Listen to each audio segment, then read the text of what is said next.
have coming up?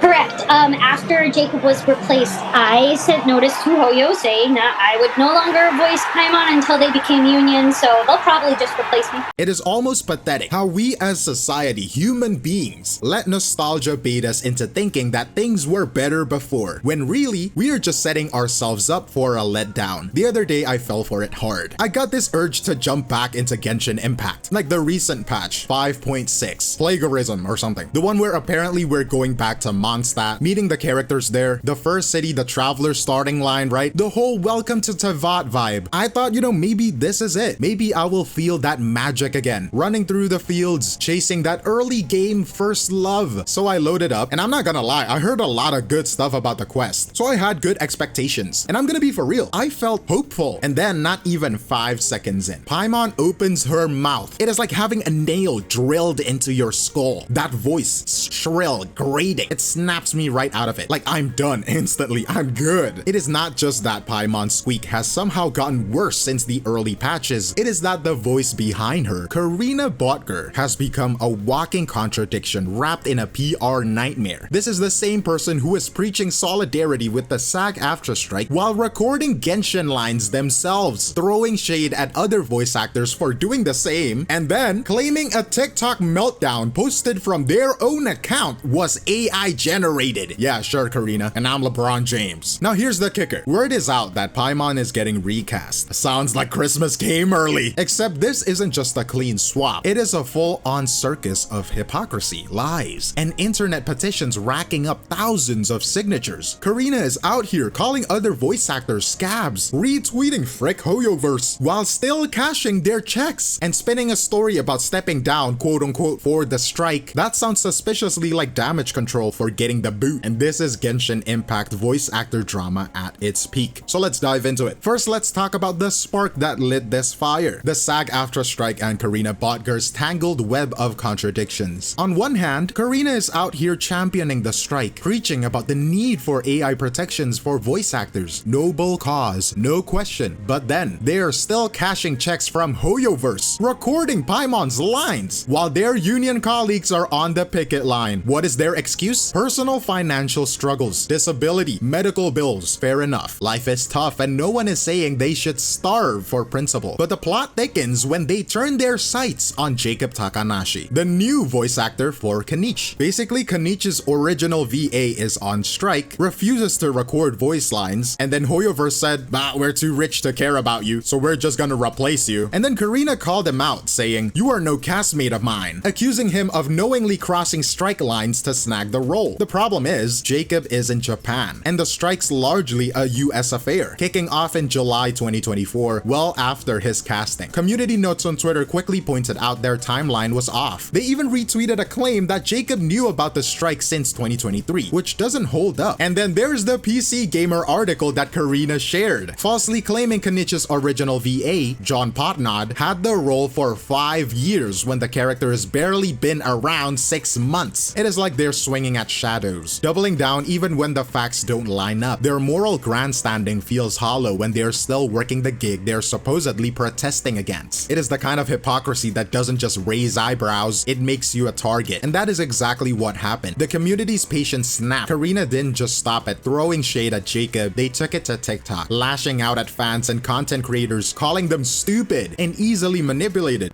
Okay, here's the thing.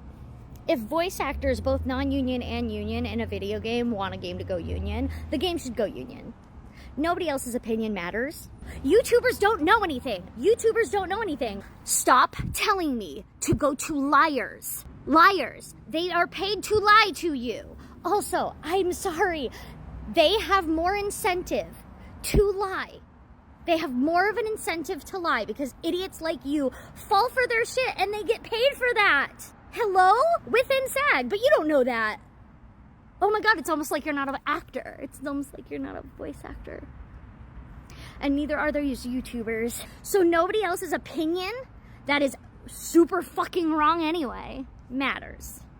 Hope this helps. That is a bold move when your audience is already on edge. And then when that video blew up, they tried to backpedal, claiming it was AI generated from their own account. Let that sink in. Most people aren't buying it. It smells like a flimsy dodge to avoid owning their words. And it gets messier. They retweeted posts slamming Hoyoverse, their employer, saying things like frick Hoyoverse, which is a wild look for someone still collecting their paychecks. The fan base, already fed up with Paimon's voice, didn't take kindly to this. A petition to recast them started circulating, racking up over 6,000 signatures. And it wasn't just about their performance anymore, it was about Corina themselves. They had turned a cause people might have rallied behind into a personal crusade that alienated everyone. And by the time they announced they were stepping away from Paimon's role, the cheers from the community were deafening. But the story they're telling about why they are leaving, that is where things get murky, and we will get into that next. Now let's get into the bombshell moment. Corina Boettger's announcement that they're stepping away from Paimon's role. In an interview with PaperBagBoy, they said they told Hoyoverse they're done recording until they sign a SAG-AFTRA interim agreement. Correct.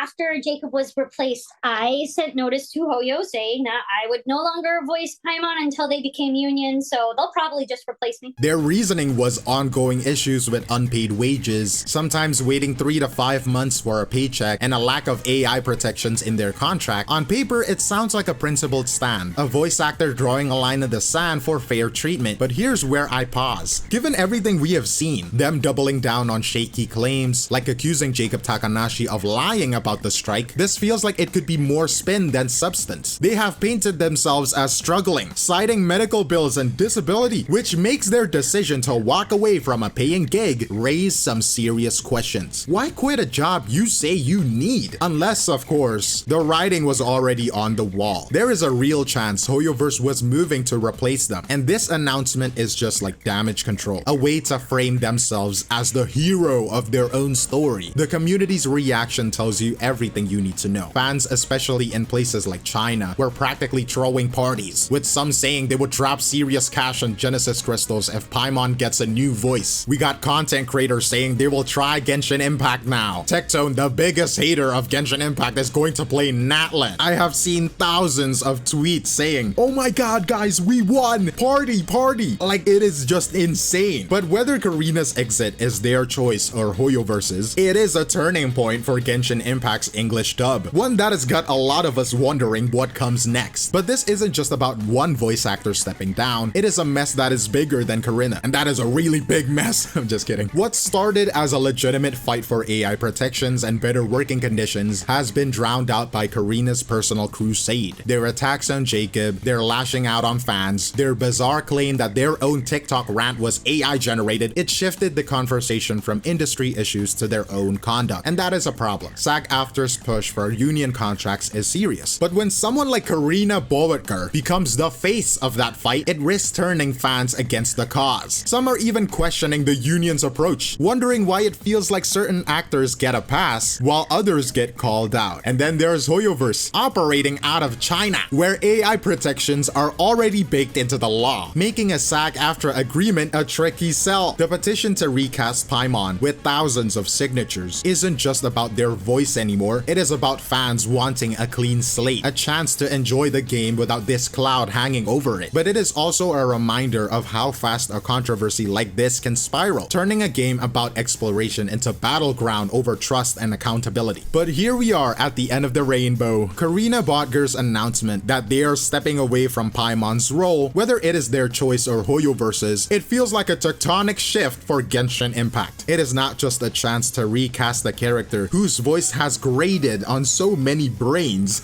It is an opportunity to hit reset on an English dub that has been mired in controversy. But let's be real, Corina's exit doesn't erase the mess they left behind. Their inconsistent behavior, calling out colleagues like Jacob Takanashi while still recording during the strike, dodging accountability with claims of AI generated videos, has tanked their credibility. What started as a fight for real issues like AI protections and timely pay got lost in their personal drama, and that is the real tragedy here. The community's reaction says it all. Fans aren't just cheering because Paimon might sound different soon. They are fed up with how one voice actor's action can cast a shadow over a character as central as Paimon, and by extension, the entire game. Hoyoverse is at a crossroads now. They can tackle the payment issues Corina highlighted and maybe even even explore union agreements though. Although good luck navigating China's legal landscape, or they can keep recasting and risk alienating more fans. But either way, this saga is a stark reminder of how fragile trust is between a game's creators, its performance, and its players. One misstep, one poorly made tweet, and the whole thing unravels. But what do you think? Should Hoyoverse lean into this chance for a fresh start, or is there any way to fix the deeper issues without more recasts? Anyways, that is all from me, Glaivekiyo. Now we'll see you in the next one. Cheers.